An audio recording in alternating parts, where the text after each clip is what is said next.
എനിക്ക് ladies and gentleman എന്ന് പറയുന്ന ഈ ചിത്രത്തിൻ്റെ നിർമ്മാതാവ് എന്ന് പറഞ്ഞ് ഇവിടെ നിൽക്കാൻ ഭാഗ്യം കിട്ടിയത് ശരിക്കും മോഹൻലാൽ സാർ എന്ന് പറയുന്ന ഒരാളുടെ കൈ പിടിച്ച് എന്നെ ഇവിടെ നിർത്തിയിരിക്കുന്നത്. അതിലെനിക്ക് വളരെയധികം സന്തോഷമുണ്ട്. എനിക്ക് പറഞ്ഞറിയിക്കാൻ പറ്റാത്തത്ര സന്തോഷമുള്ള കാര്യമാണ്. അതുപോലെ ഏതൊരു നിർമ്മാതാവിനും ഭയങ്കര താല്പര്യം ഉണ്ടാകുന്ന കാര്യമാണ്, ആഗ്രഹം. മോഹൻലാൽ സാറും സിദ്ദിഖേട്ടൻ ചെയ്യുന്ന ഒരു സിനിമയിൽ ലാൽ സാർ അഭിനയിക്കുന്ന ഒരു സിനിമ നിർമ്മിക്കുക എന്നുള്ളത് ഏതൊരാളുടെയും അഭിലാഷമായിരിക്കും. ഞാൻ ശരിക്കും വിയറ്റ്നാം കോളനി എന്ന് പറഞ്ഞ ചിത്രം മുതൽ എനിക്ക് സിദ്ദിഖേട്ടനെ അറിയാം. അപ്പോൾ ഒരു നിർമ്മാതാവായ സമയം മുതൽ ഞാൻ പറയുന്നുണ്ട് ഒരു പടം ചെയ്യണം. അപ്പോൾ അതിന് അടുത്താണ് സമയം കിട്ടിയത്.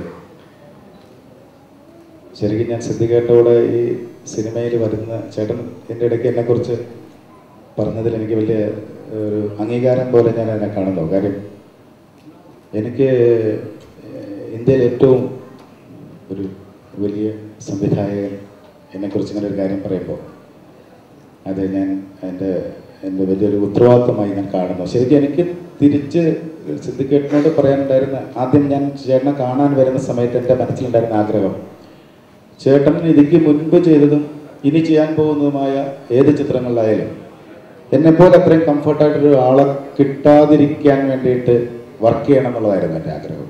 ശരിക്കും കാര്യം അതുപോലെ ചേട്ടന് ഹാപ്പി ആവുന്ന പോലെ നിന്ന് തരിക എന്നുള്ളതായിരുന്നു എൻ്റെ ആഗ്രഹം.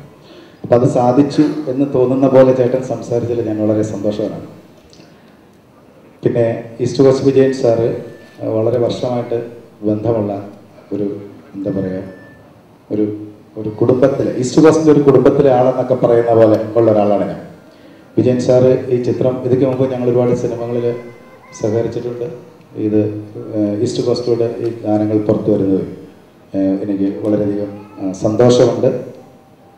പിന്നെ നന്ദി പറയാൻ എന്നോട് പറഞ്ഞു. അപ്പോൾ എനിക്ക് ശരിക്കും എന്തെങ്കിലും വിട്ടുപോയാൽ എല്ലാവരും ക്ഷമിക്കണം. കാര്യം ഞാൻ അങ്ങനെ ഒരു പ്രാസംഗികനൊന്നുമല്ല.